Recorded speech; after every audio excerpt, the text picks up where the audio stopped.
اما یعزہم اللہ فیجعلہم، یا پھر اللہ سبحانہ و تعالیٰ جو ہے ان کو عزت دے گا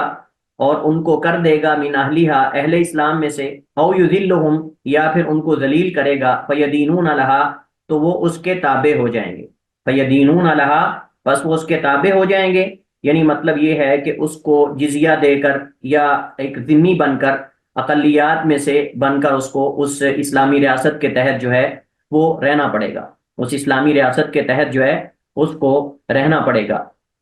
بلکہ ایک اور حدیث میں حضرت تمیم داری رضی اللہ تعالی عنہ کی حدیث ہے، اس میں یہ ہے کہ اللہ تعالیٰ اس معاملے کو پہنچا دے گا، کہ اللہ تعالیٰ اس معاملے کو پہنچا دے گا جہاں ما بلغ اللیل والنہار، جہاں تک رات اور دن پہنچتے ہیں، اور آپ جانتے ہیں کہ دنیا کے ہر حصے میں کہیں رات ہے اور کہیں دن ظہور ہوتے ہیں، تو یعنی پوری دنیا میں اللہ سبحانہ و تعالیٰ اس دین کو پہنچا دے گا، اور پوری دنیا میں اللہ تعالیٰ اس کو جو ہے دین کو پہنچا دے گا۔ اور یہ حدیث اصل میں اما یعزہم اللہ فیجعلہم من اہلیہا، یہ اصل میں اقتباس ہے قرآن کریم کی اس آیت سے، اللہ تعالیٰ کے فرمان سے، والذی ارسل رسولہ بالہدی ودین الحق لیظہرہ علی الدین کلہ، یہ اس آیت سے اقتباس ہے، یعنی اللہ سبحانہ و تعالیٰ وہ ذات ہے جس نے بھیجا اپنے رسول کو ہدایت کے ساتھ، دین الحق، اور دین حق کے ساتھ، لیظہرہ علی الدین کلہ، تاکہ اللہ سبحانہ و تعالیٰ اس کو تمام ادیان پر جو ہے وہ غالب کر دے، تمام ادیان پر غالب کر دے۔ اچھا، یہاں حدیث کے جو آخر میں ہے اما یعزہم اللہ، اللہ تعالیٰ ان کو عزت دے گا، فیجعلہم من اہلیہا، بس کر دے گا ان کو اہل اسلام میں سے، یعنی جو اسلام قبول کر لیتا ہے وہ عزت پا جاتا ہے، اور دنیا کے اندر عہدہ، مناصب، رنگ، مال و دولت، یہ ساری چیزیں، ان میں کوئی انسان کے لیے اصل عزت نہیں ہے، اگر اصل عزت ہے تو وہ اسلام قبول کرنے کے اندر ہے، مسلمان ہونے کے اندر ہے، مومن ہونے کے اندر ہے، نہ کہ ایک انسان اپنے آپ کو دولت مند سمجھے، مالدار سمجھے اور کہے کہ میں بڑا عزت والا ہوں، اس کی کوئی عزت نہیں ہے اگر وہ اس اسلام جیسی نعمت کو ٹھکرانے والا اور اس کو رد کرنے والا ہے۔ تو اصل عزت انسان کی اس میں ہے کہ وہ اپنے رب کے تابع ہو جائے، اپنے یعنی اپنی طرف بھیجے گئے رسول کے احکامات کے تابع ہو جائے، اصل یہ عزت ہے۔ تو اللہ تعالیٰ ان کو اہل اسلام میں کر دے گا، تو یہ اللہ کا احسان ہے۔ فَيَدِينُونَ لَهَا، تو وہ اس کے تابع ہو جائیں گے، اسے اپنا دین بنا لیں گے اور زندگی اس کے مطابق گزاریں گے۔ یا پھر کیا ہے کہ وَإِمَّا يَعِزُّهُمُ اللَّهُ فَيَجْعَلَهُم مِّنْ أَهْلِهَا أَوْ فَيَدِينُونَ لَهَا، یعنی اس سے پہلے وَذُلَّ ذَلِيلٍ، یا پھر وَذُلِّ ذَلِيلٍ، اسی طرح جو ہے وہ ذلیل کی ذلت کے ساتھ، یعنی اگر اسلام قبول نہیں کریں گے تو ذلیل ہوں گے۔ کیسے ذلیل ہوں گے؟ یا تو قتل ہو جائیں گے جہاد کے اندر، یا پھر ان کو غلام اور لونڈیاں بنا لیا جائے گا، یا پھر ان کو جزیہ دے کر رہنا پڑے گا، اور یہ جو ہے وہ اس سے بھی بڑی ذلت ہے، یہ تو اس سے بڑی بھی جو ہے وہ ذلت ہے۔ تو بہرحال اسلام قبول نہ کرنے کی صورت میں ہر حال میں ذلت ہی ذلت ہے، اور نبی صاحب نے فرمایا الاسلام یعلو ولا یعلی علیہ، اسلام جو ہے وہ بلند ہوتا ہے، نہ کہ اس پر کوئی چیز جو ہے وہ بلند ہوتی ہے۔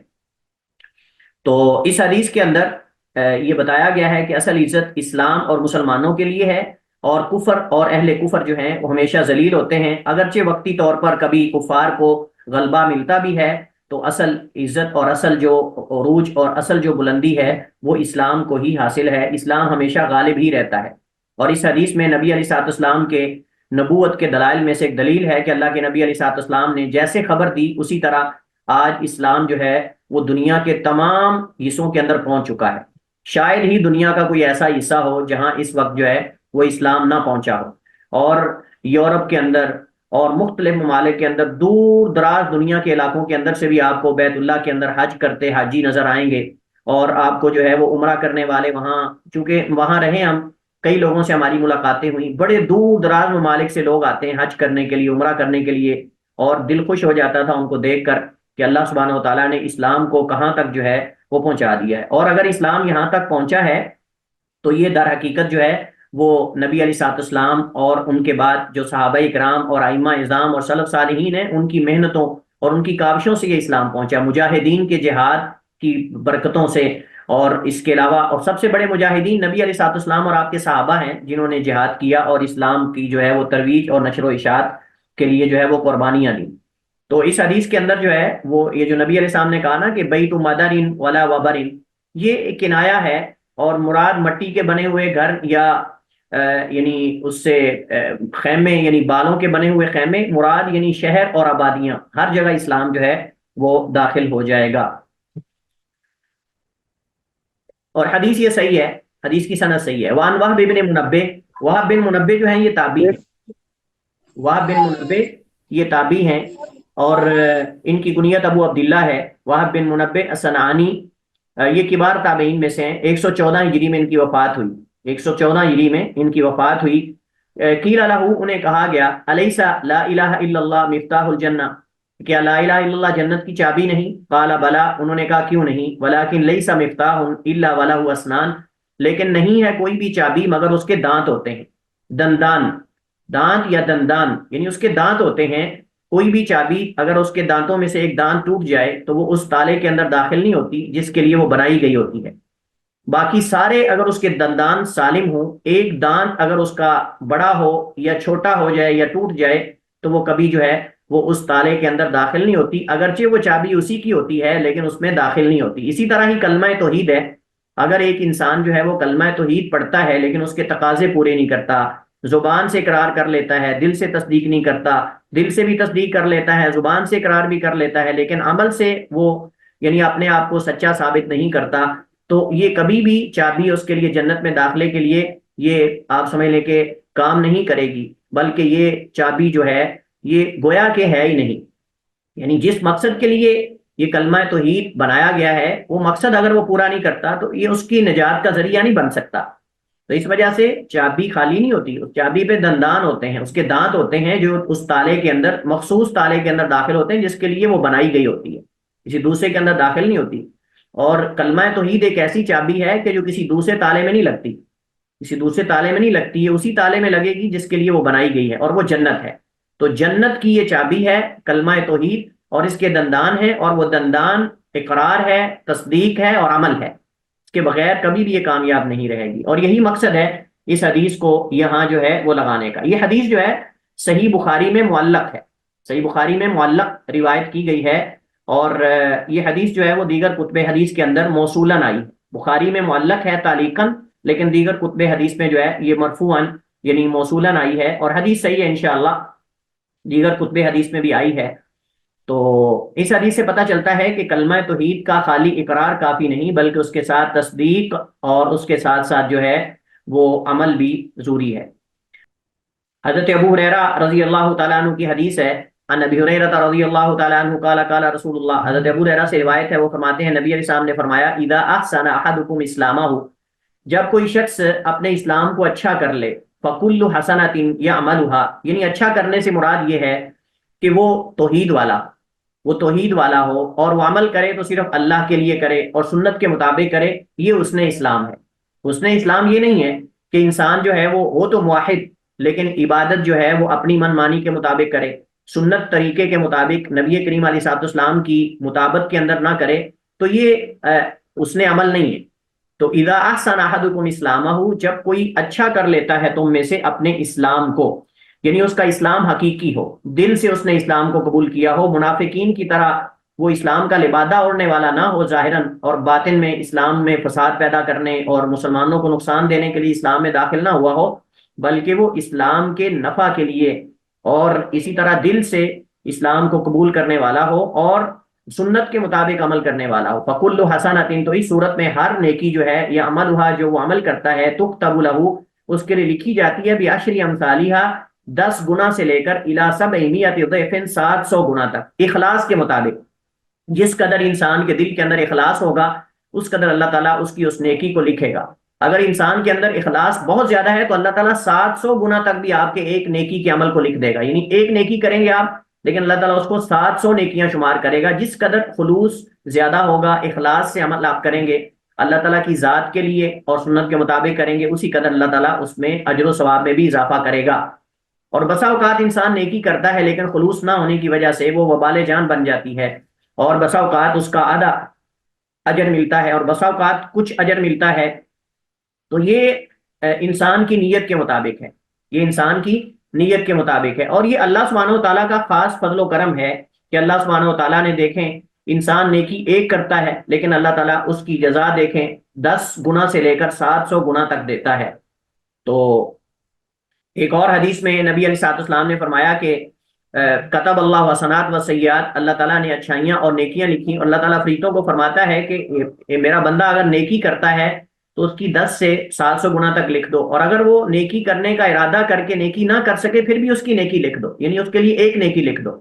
اور اگر وَإِنْ هَمَّ بِسَيِّئَةٍ فَلَمْ يَعْمَلْهَا، اور اگر وہ برائی کا ہم اور قصد اور ارادہ کرتا ہے لیکن برائی نہیں کرتا، چھوڑ دیتا ہے، اسے ترک کر دیتا ہے اللہ کے خوف سے، اللہ کے ڈر سے، اس کے لیے ایک نیکی لکھ دی جاتی ہے۔ اور اگر برائی کرتا ہے تو اللہ تعالیٰ 10 گنا نہیں لکھتا، 10 گنا سے 700 گنا تک گنا نہیں لکھتا، بلکہ اللہ تعالیٰ اس کو ایک ہی گنا لکھتا ہے۔ اور یہ اللہ تعالیٰ کا خاص فضل و کرم ہے کہ اللہ تعالیٰ خیر کے اندر تو اپنی رحمت کو وسیع کر دیتا ہے اپنے بندے پر، لیکن جب پکڑ اور عقاب کا وقت آتا ہے تو اللہ تعالیٰ انسان سے اس کے گناہ کا پورا پورا اس کو جو ہے اس کی سزا دیتا ہے۔ یہ نہیں کہ انسان کے گناہ سے، اس کی غلطی سے زیادہ اللہ تعالیٰ اس کو جو ہے وہ سزا دیتا ہے، یہ اللہ تعالیٰ کا عدل اور اللہ تعالیٰ کا انصاف ہے۔ تو جب اللہ عطا کرتا ہے تو عطا میں اللہ سبحانہ و تعالیٰ کا فضل و کرم ہوتا ہے، اور جب اللہ تعالیٰ پکڑ کرتا ہے تو اللہ کی عدالت ہوتی ہے، اللہ تعالیٰ عادل ہوتا ہے۔ یہ نہیں کہ اللہ تعالیٰ عدالت کے جو ایک معیار ہے یا ایک حد ہے، اللہ تعالیٰ اس سے بھی باہر نہیں۔ اور ہاں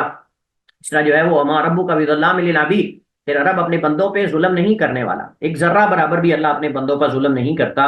تو بہرحال اس حدیث کے اندر جو کتاب الایمان میں لانے کا مقصد ہے وہ یہ ہے کہ انسان کو اپنے ایمان کو خالص کرنا چاہیے، اور خالص کرنے کا مطلب یہ ہے کہ اس کو اپنے قول کے مطابق اپنا عمل بنانا چاہیے، اپنے قول کے مطابق اپنا عمل بنانا چاہیے، اقرار کے مطابق تصدیق اور عمل اس کے مطابق ہونا چاہیے، تب اس کا حسن اسلام ہوگا، حسن ایمان ہوگا۔ وگرنہ پھر انسان جو ہے اگر صرف زبان سے ہی کلمہ پڑھنے والا ہو، نہ دل میں تصدیق ہو نہ عمل ہو، تو انسان جو ہے وہ منافقوں کی صف کے اندر جو ہے وہ بسا اوقات شامل ہو جاتا ہے، یا پھر والعیاذ باللہ انسان جو ہے وہ زندیق بن جاتا ہے۔ تو اس وجہ سے یہ ترغیب دلائی گی کہ اپنے ایمان اور اسلام کو خالص کرنے کی ہمیں کوشش کرنی چاہیے۔ حضرت ابو امامہ الباہلی رضی اللہ تعالیٰ عنہ، ان کا ذکر پہلے ہم کر چکے ہیں، ان کا تعارف پہلے گزر چکا ہے۔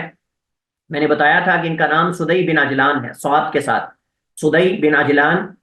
رضی اللہ تعالیٰ عنہ، اور ان سے میں نے مروی احادیث کی تعداد بھی آپ کو بتائی تھی۔ بیان کرتے ہیں ان رجلا سأل رسول اللہ، ایک آدمی نے سوال کیا اللہ کے نبی علیہ الصلوۃ والسلام سے، مل ایمان، ایمان کیا ہے؟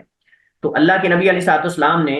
اس صحابی کو بیان کیا ایمان یعنی ایمان کی علامت کیا ہے۔ مل ایمان سے مراد ایمان کی علامت اور نشانی ہے، یعنی کب مجھے پتا چلے گا کہ میں مومن ہوں، اور کب مجھے پتا چلے گا کہ میں مومن نہیں یا میرا ایمان ناقص ہے۔ تو نبی کریم علیہ الصلوۃ والسلام نے اس کو جاننے کے لیے آپ نے نشانی بتائی، فرمایا اذا سرت کا حسنتک، جب آپ کی نیکی آپ کو خوش کرے، وساعت کا سیئتک، اور آپ کی غلطی، آپ کی برائی، آپ کا گناہ آپ کو یعنی پریشان کر دے یا برا محسوس آپ کریں، فانت مؤمن، تو آپ مومن ہیں۔ یعنی جب آپ نیکی کریں تو آپ کو دل میں خوشی ہو، لیکن اس کا مطلب یہ ہرگز نہیں ہے کہ انسان اپنی نیکی کرنے کے بعد اتراتا پھرے، تکبر کرے، فخر کرے، اور لوگوں کے سامنے جا کر بتائے کہ میں نے آج نماز پڑھی ہے، میں آج روزے دار ہوں، میں آج، کچھ لوگ جو ہے وہ صراحتاً کہہ دیتے ہیں، کچھ لوگ کہتے ہیں یار روزہ نہیں رکھا آج تو نے، او یار روزہ رکھنا چاہیے، آپ روزہ ہی نہیں رکھتے ہو، یہ اتنا آسان ہوتا ہے روزہ رکھنا، اور دیکھیں تو مطلب وہ سیدھا نہیں کہہ سکتا کہ میں نے روزہ رکھا ہوا ہے، لیکن اس انداز سے بھی بسا اوقات جو ہے وہ بتا دیتا ہے کہ میں نے روزہ رکھا ہوا ہے۔ حالانکہ ٹھیک ہے، ترغیب کے لیے اگر آپ کہتے ہیں تو کوئی حرج نہیں، لیکن اگر یہ مقصد ہو کہ جی میں اس کو بتاؤں کہ میں نے آج روزہ رکھا ہوا ہے، یا میں نے آج جو ہے وہ قیام کیا ہے رات کو، سبحان اللہ، تابعین جو ہیں اور سلف صالحین تو اس کو بہت چھپاتے تھے، بہت زیادہ چھپاتے تھے۔ ایک تابعی ہیں وہ بیان کرتے ہیں، ان سے کسی نے پوچھا کہ رات کو ستارہ جب ٹوٹا ہے تو تم نے دیکھا ہے کہ وہ ستارہ ٹوٹا ہے؟ تو کہتے ہیں ہاں میں نے دیکھا ہے، لیکن ساتھ ہی وضاحت کر دی کہ میں کوئی قیام نہیں کر رہا تھا، بلکہ مجھے بچھو نے کاٹا تھا اور میں درد کی وجہ سے مجھے نیند نہیں آئی۔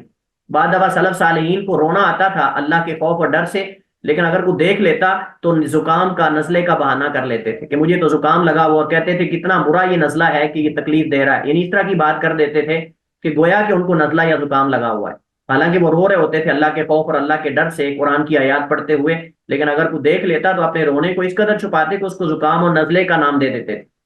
لیکن افسوس ہے کہ ہم تو نہ بھی رونا آ رہا تو ہم دوسروں کو رونا بنا کر دکھاتے ہیں تاکہ پتہ چلے کہ یہ فتنے۔ آپ دیکھیں نماز تراویح کے اندر کئی قرہ آپ کو ایسے نظر آئیں گے کہ جو جان بوجھ کر بناوٹی اور مصنوعی دعائیں کرتے ہیں، رٹے لگا کر لوگوں کو صرف روانے کی خاطر، اور دل کے اندر اخلاص اور یہ چیزیں آپ دیکھیں کہ ہم یہ نہیں کہتے کہ سب اس طرح کرتے ہیں، لیکن آپ دیکھیں کہ کئی ان میں سے ایسے ہوتے ہیں۔ تو حضرت ابو امامہ الباہلی رضی اللہ تعالی عنہ کی یہ جو حدیث ہے، اللہ کے نبی علیہ الصلوۃ والسلام نے اس کے اندر ایمان کی علامت اور نشانی بتائی، فرمایا کہ اذا سرت کا حسنتک،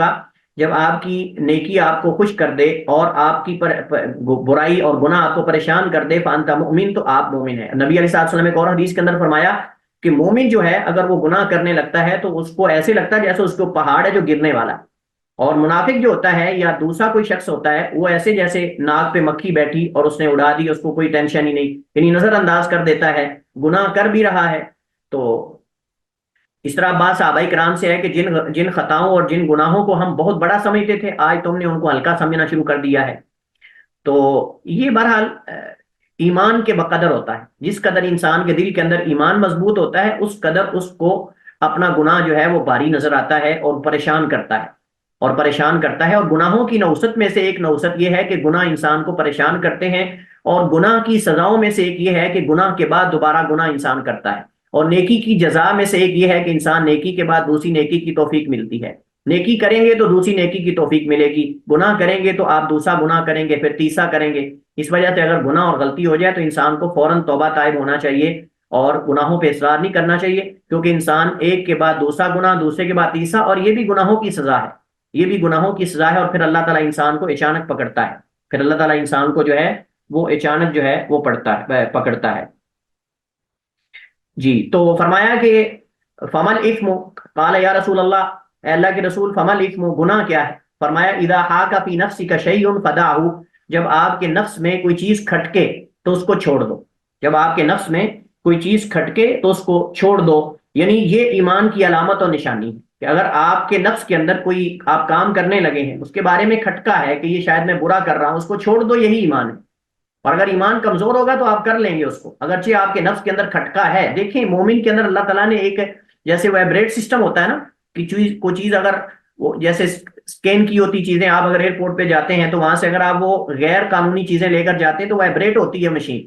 اس طرح مومن کا دل وائبریٹ کرتا ہے۔ جب انسان کوئی غلط کام کرتا ہے تو اس کے اندر آٹومیٹک ایک سسٹم ہے کہ اس کا دل وائبریٹ کرتا ہے، حرکت کرتا ہے، نفس لوامہ انسان کے اندر اللہ تعالیٰ نے رکھا ہوا ہے، تو وہ انسان کو ملامت کرتا ہے اور انسان کا دل کھٹکتا ہے۔ اب یقین جانیں جب بھی کوئی گناہ کا کام انسان کرتا ہے نا، اگرچہ وہ اپنے آپ کو یہ قائل کر رہا ہوتا ہے کہ نہیں یہ کام صحیح ہوگا، اس میں کوئی، لیکن دل اس کا اس اپنے دل سے پوچھنا چاہیے تو اس کا دل اس کے بارے میں کیا کہہ رہا ہے۔ تو دل یقیناً جو ہے اس کے بارے میں کھٹکتا ہے، اور جس کے بارے میں دل کھٹکے کہ شاید یہ کام غلط ہوگا تو اس کو چھوڑ دینا چاہیے۔ اور ویسے بھی جو شبہات والی چیزیں ہیں، نبی صاحب نے فرمایا اتقوا شبہات، شبہات والی چیزوں سے بچ جاؤ، کیونکہ شبہات والی چیزیں اور کام کرنے سے انسان حرام میں واقع ہو جاتا ہے، کیونکہ جب حرام کے قریب قریب پھٹکیں گے، حرام کے قریب قریب گزریں گے تو صاف ظاہر ہے کہ اس میں واقع ہونے کا بھی امکان اور ڈر ہے، لیکن جب دور دور سے بھی ہم اس کے پاس سے نہیں گزریں گے تو ہم اس سے اپنے آپ کو بچا لیں گے اور اس سے جو ہے وہ محفوظ ہو جائیں گے، اس سے ہم محفوظ ہو جائیں گے اور اپنے آپ کو جو ہے وہ اس سے بچا لیں گے۔ حضرت ابو امامہ الباہلی رضی اللہ تعالی عنہ کی حدیث ہم نے پڑھی تھی کہ جب آپ کو آپ کی نیکی خوش کرے اور آپ کی برائی آپ کو پریشان کرے، آپ کا گناہ، تو آپ سمجھیں کہ آپ مومن ہیں۔ اور اسی طرح نبی علیہ السلام سے پوچھا گیا کہ گناہ کیا ہے، تو آپ نے فرمایا کہ جب آپ کے نفس میں کوئی چیز کھٹکے تو اسے چھوڑ دیں، آپ یہ اصل میں یعنی آپ سمجھ لیں ایمان ہے، اور گناہ یہ ہے کہ آپ کے نفس میں وہ کھٹکے یا کھٹکا پیدا کرے، یعنی تردد ہو کہ آپ کریں کہ نہ کریں۔ ٹھیک ہے، اس حدیث کے اندر پہلا فائدہ یہ ہے کہ جو نیکیاں ہیں، جو اچھائیاں ہیں، خیر کے کام ہیں، ان کی محبت، ان سے محبت کرنا یہ علامت ایمان میں سے، اور گناہوں سے نفرت کرنا یہ اصل میں علامت ایمان میں سے، یعنی نیکیوں سے محبت اور گناہوں سے نفرت یہ ایمان کی علامت اور ایمان کی نشانی ہے۔ اسی طرح اس حدیث سے یہ پتہ چلتا ہے کہ جس چیز کے کرنے سے دل کے اندر تردد ہو، دل کے اندر جو ہے وہ گھٹن ہو، تو اس کام کو چھوڑ دینا چاہیے، اس کام کو چھوڑ دینا چاہیے۔ اور اس حدیث کے اندر اس چیز کا بھی بیان ہے کہ مومن کامل ایمان والا وہ ہے کہ جو اطاعت اور معصیت اور اسی طرح جو ہے وہ اچھے اور برے میں تمیز کرنے والا مومن وہ ہے جو اطاعت اور معصیت اور اسی طرح اچھے اور برے میں تمیز کرنے والا، ٹھیک ہے، یعنی انسان کو جو ہے وہ اس بات کی تمیز ہو کہ اگر میں گناہ کروں گا تو اس کا کیا نقصان ہے، اگر میں نیکی کروں گا تو اس کا کیا فائدہ ہے۔ اس حدیث کو اس وجہ سے جو ہے وہ یہاں ذکر کیا گیا ہے۔ اور اسی طرح اس حدیث کے اندر اس چیز کا بھی بیان ہے کہ انسان ہے اس کو چاہیے کہ وہ ہمیشہ محتاط رہے، اور وہ ہمیشہ محتاط رہے، اور نیکی پر خوش ہونے سے انسان کو جو ہے وہ ایک طرح کا آپ سمجھ لیں کہ حوصلہ ملتا ہے، ایک طرح کا حوصلہ ملتا ہے۔ اور یہ نیکی پر انسان خوش کب ہوگا؟ جب وہ اللہ تعالیٰ کے خوف اور اللہ تعالیٰ سے امید سے نیکی کرے گا، اللہ تعالیٰ کے خوف اور اللہ تعالیٰ کی اس سے امید سے نیکی کرے گا کہ اللہ تعالیٰ میرے اس عمل کو ضائع نہیں کرے گا، اور اللہ تعالیٰ مجھے اس کا اچھا بدلہ عطا فرمائے گا، اللہ تعالیٰ مجھے اس کا جو ہے وہ اچھا بدلہ عطا فرمائے گا۔ اور اس حدیث سے یہ بھی ہمیں پتہ چلتا ہے کہ برائی پر انسان کو پریشان ہونا چاہیے، گناہ کرنے پر انسان کو ندامت اختیار کرنی چاہیے، اور یہ توبہ کی شروط میں سے ایک شرط ہے، توبہ کی شروط میں سے یہ ایک بنیادی شرط ہے کہ انسان کو اپنے کیے پر افسوس ہو، ندامت ہو، اور انسان افسردہ ہو، اس کے بعد پھر انسان اللہ تعالیٰ سے اس کام کے نہ کرنے کا وعدہ کرے، اس گناہ کے نہ کرنے کا وعدہ کرے، پھر اس کو چھوڑ دے۔ یہ اصل میں توبہ کی شروط میں سے ہے۔ جو شخص جو ہے وہ گناہ پر اس کو افسوس ہی نہیں ہے، وہ توبہ کرے گا بھی تو اس کی توبہ قبول نہیں۔ تو اس وجہ سے گناہ کرنے کے بعد افسوس ہونا چاہیے انسان کو، افسردگی ہونی چاہیے، پشیمانی ہونی چاہیے، اور پریشان ہونا چاہیے انسان کو۔ اس کے بعد حضرت عمر بن عبسہ رضی اللہ تعالی عنہ کی حدیث ہے، قالا انہوں نے کہا اتیت رسول اللہ کے پاس۔ عمر بن عبسہ رضی اللہ تعالی عنہ چوتھے مسلمان ہونے والے ہیں، چوتھے مسلمان ہونے والے صحابی ہیں، اور ان کی وفات حضرت عثمان رضی اللہ تعالیٰ عنہ کے دور خلافت کے آخر میں ان کی وفات ہوئی۔ بیان کرتے ہیں اتیت رسول اللہ صلی اللہ علیہ وسلم، میں اللہ کے نبی علیہ السلام کے پاس آیا، فقلت، میں نے کہا یا رسول اللہ، اے اللہ کے رسول، من معک علی ھذا الامر، اس دین پر آپ کے ساتھ کون ہے، اس دین پر آپ کے ساتھ کون ہے؟ تو نبی کریم صلی اللہ علیہ وسلم نے فرمایا کہ حر و عبد، حر و عبد، یعنی اس پر میرے ساتھ جو ہے وہ آزاد بھی ہیں اور غلام بھی ہیں، یعنی دونوں طرح کے ہیں۔ بعض علماء کہتے ہیں حر سے مراد ابو بکر صدیق ہیں، اور عبد سے مراد بلال ہیں، بعض کہتے ہیں زید بن حارثہ ہے، یعنی حر سے مراد ابو بکر صدیق ہیں، اور عبد سے مراد جو ہے وہ زید بن حارثہ ہیں، بعض کہتے ہیں اس سے مراد جو ہے بلال ہیں۔ بہرحال یہ حدیث جو ہے وہ عام معنی میں ہے کہ آزاد بھی میرے اس دعوت اور اس دین کو قبول کرنے والے ہیں، اور غلام بھی میری اس دعوت اور اس یعنی اس دین کو قبول کرنے والے ہیں، یعنی دونوں لوگ، دونوں طرح کے لوگ جو ہیں وہ میرے موافق ہیں۔ یہ نہیں ہے کہ صرف آزاد ہیں، اور نہ صرف یہ ہے کہ یعنی وہ صرف غلام ہیں۔ تو کہتے ہیں قل، تو میں نے کہا مل اسلام، اسلام کیا ہے؟ قال، تو آپ نے فرمایا کہ طیب الکلام، یعنی عمدہ گفتگو، پاکیزہ کلام، اچھی کلام، و طیب بھی کہہ سکتے ہیں، طیب الکلام یعنی پاکیزہ اور اچھی گفتگو، و اطعام الطعام، اور کھانا کھلانا، و اطعام الطعام اور کھانا کھلانا۔ قل، تو میں نے کہا مل ایمان، ایمان کیا ہے؟ قال الصبر والسماحۃ، یعنی اس کا مطلب یہ نہیں ہے کہ اسلام صرف انہی چیزوں کے اندر ہے، بلکہ مراد یہاں صحابی کا سوال کرنے سے اسلام کی خصلتیں، اسلام کی خوبیاں، اسلام کے محاسن ہیں، کہ اسلام کے محاسن اور اس کی خوبیاں اور علامات کیا ہیں۔ تو آپ نے وہ اسلام کے شعبے اور اسلام کی خصلتیں بتائی ہیں ایمان کی، نہ کہ یہی اصل میں اسلام ہے۔ یعنی آپ نے کلمہ توحید اور دیگر چیزیں ذکر کیوں نہیں کی؟ کیونکہ وہ تو معروف ہیں، وہ تو معروف ہیں، اور ہو سکتا ہے کہ وہ اس صحابی کو علم ہو جو سوال کر رہے ہیں،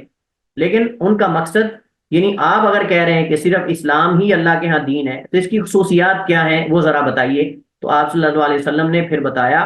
کہ عمدہ اور پاکیزہ کلام ہے، و اطعام الطعام، اور کھانا کھلانا۔ تو کہتے ہیں پھر میں نے سوال کیا مل ایمان، ایمان کیا ہے؟ قال الصبر، صبر کرنا، الصبر صبر کرنا۔ صبر جو ہے وہ تین طرح کا ہے، صبر جو ہے وہ تین طرح کا ہے۔ ایک اطاعت اور فرما برداری پر، نیکی کے کاموں پر صبر کرنا، اور اس میں آنے والی جو مشکلات ہیں ان کو برداشت کرنا، اور دوسرا گناہ سے صبر، نیکی پر صبر، گناہ سے صبر، اور مصیبت پر صبر۔ اس طرح کر کے آپ تین لفظوں میں اس کو سمجھ سکتے ہیں، نیکی پر صبر، اور مصیبت پر صبر، اور گناہوں سے صبر، گناہوں سے صبر۔ تو یعنی گناہ کرنے سے اپنے آپ کو انسان روکے، اس کے لیے بھی صبر کی ضرورت ہوتی ہے، اس کے لیے بھی صبر کی ضرورت ہوتی ہے۔ اور سب سے مشکل کیا ہے؟ سب سے مشکل نیکی پر صبر ہے، سب سے مشکل نیکی پر صبر ہے۔ گناہ سے انسان اپنے آپ کو روک سکتا ہے، اور روکنا آسان ہے۔ اس وجہ سے نبی علیہ السلام نے حدیث کے اندر کیا فرمایا؟ حدیث کے اندر نبی صاحب نے فرمایا کہ ما امرتکم بھی، میں جس چیز کا تمہیں حکم دوں پہلے فرمایا ما نہیتکم عنہ فاجتنبوا او فانتہوا، جس چیز سے منع کروں مکمل رک جاؤ، لیکن جس کا حکم دوں حسب استطاعت کرو، حسب استطاعت کرو۔ اور اللہ تعالیٰ قرآن کریم میں فرماتا ہے فاتقوا اللہ ما استطعتم، اللہ تعالیٰ سے ڈرتے رہو حسب استطاعت۔ تو جہاں حکم ہے، اوامر ہیں، نیکیاں کرنے کا حکم ہے، اطاعت کرنے کا حکم ہے، وہاں حسب استطاعت ہے، لیکن برائی سے مکمل طور پر رکنے کا حکم ہے۔ یہ نہیں کہ انسان کہے کہ نہیں میرے اندر یہ استطاعت نہیں ہے، اور میں یہ نہیں، برائی کی انسان کے اندر مکمل استطاعت ہے اپنے آپ کو روکنے کی۔ تو اس وجہ سے گناہوں سے صبر، والسماحہ اور درگزر کرنا اور نرمی کرنا، والسماحہ اور درگزر کرنا، نرمی کرنا۔ بعض علماء نے سماحہ سے مراد جو ہے وہ سخاوت، زہد، دنیا کے اندر احسان، کرم، فقراء کے ساتھ احسان وغیرہ لیا ہے۔ تو بہرحال یہ لفظ بہت وسیع ہے سماحہ کا، جس کے اندر جب ہم درگزر اور نرمی وغیرہ کہیں گے تو نرمی کھینچ لاتی ہے ان تمام امور کو جو میں نے ذکر کیے ہیں، یعنی سخاوت کرنا، احسان کرنا، اور کرم نوازی کرنا فقراء پر، محتاج لوگوں پر، یعنی یہ جو ہے وہ اس کے اندر آتا ہے سماحہ کے اندر۔ قالا کہتے ہیں قلت، میں نے کہا ای الاسلامی افضل، کون سا اسلام افضل ہے؟ قالا تو آپ نے فرمایا کہ من سلیم المسلمون۔ بعض علماء نے کہا ای الاسلام سے مراد ای الاخلاق ہے، ای الاسلام سے مراد ای الاخلاق ہے، یعنی کون سا اخلاق زیادہ اچھا اور بہتر ہے؟ تو آپ نے فرمایا من سلیم المسلمون من لسانہ و یدہ، کہ جس سے مسلمان اس کی زبان اور ہاتھ سے محفوظ ہو جائیں تو اس شخص کا ایمان اور اس شخص کا اخلاق سب سے اعلیٰ اور سب سے اچھا ہے۔ یعنی آپ نبی علیہ السلام نے علامت اور نشانی بتائی۔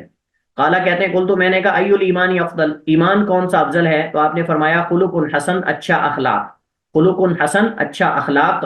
لفظ اخلاق ہوتا ہے، اخلاق نہیں ہوتا، لفظ اخلاق ہوتا ہے، اخلاق نہیں ہوتا۔ ہمارے ہاں غلط العام ہے، کچھ لوگ اخلاق کو اخلاق پڑھتے ہیں، تو لفظ اخلاق ہے، یہ خلق کی جمع اخلاق ہے،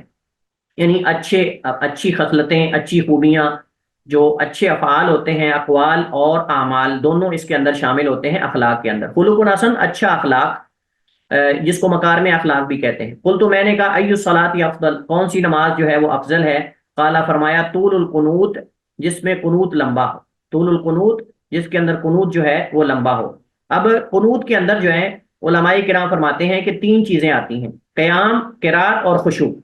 قیام، قرات اور خشوع۔ بعض علماء کہتے ہیں صرف قیام مراد ہے جس میں قیام لمبا ہو، لیکن بعض کہتے ہیں کہ نہیں، قنوت قنات یقنتو کا معنی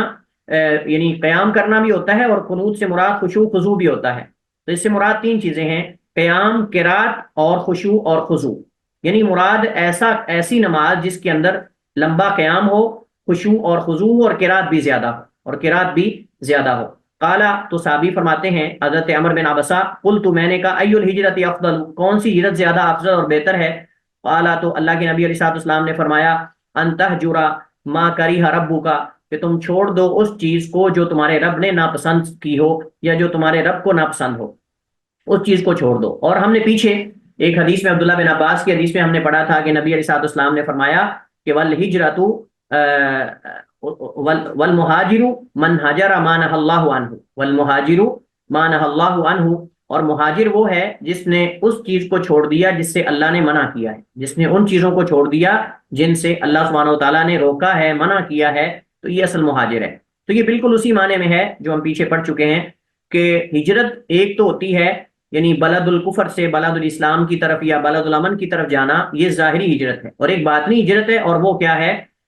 گناہوں کو چھوڑ دینا اللہ تعالیٰ کی ذات کے لیے۔ قالا کہتے ہیں فقلت، میں نے کہا فای الجہاد افضل، کون سا جہاد زیادہ افضل ہے؟ قالا فرمایا من اقرا جوادہ و احریق دمہ، جس کا گھوڑا ذبح کر دیا جائے، من اقرا، جس کا گھوڑا ذبح کر دیا جائے، جواد گھوڑے کو کہتے ہیں، جوادہ یعنی یہ نائب فاعل ہے اقرا کا، اقرا کا نائب فاعل اس وجہ سے مرفوع ہے، اور یہ مضاف ہے، ہو ضمیر مضاف الیہ، من اقرا جوادہ، جس کا گھوڑا ذبح کر دیا جائے، و احریق دمہ، اور بہا دیا جائے اس کا خون، یعنی مطلب یہ کہ اس کا خون بھی بہہ جائے اور اس کا گھوڑا بھی ذبح ہو جائے،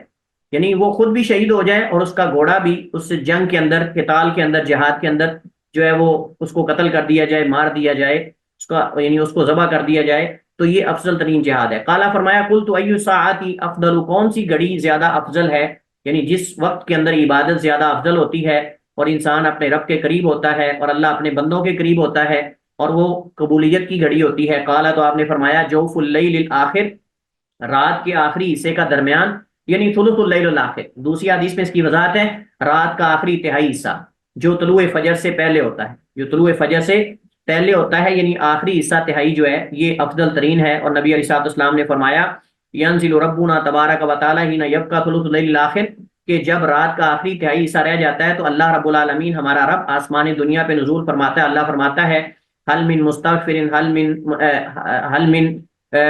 مستغفر حل من سائل، اس طرح کے حدیث کے الفاظ ہیں کہ کون ہے جو سوال کرنے والا ہو، کوئی ہے جو سوال کرنے والا ہو، مانگنے والا ہو، کوئی ہے جو گناہ گار ہو اور مجھ سے معافی مانگے، کوئی ہے جو فقیر ہو مجھ سے رزق مانگے، حل من مسترزقن حل من مستغفر۔ تو اس سے پتہ چلتا ہے کہ اللہ سبحانہ و تعالیٰ نے اپنا قرب یہ بیان اس وجہ سے کیا اپنے رسول کی زبان سے تاکہ بندے اس وقت کو غنیمت سمجھیں اور اس وقت سے فائدہ اٹھائیں اور اس وقت کو قبولیت کا وقت سمجھ کر اللہ تعالیٰ کی زیادہ سے زیادہ عبادت کریں۔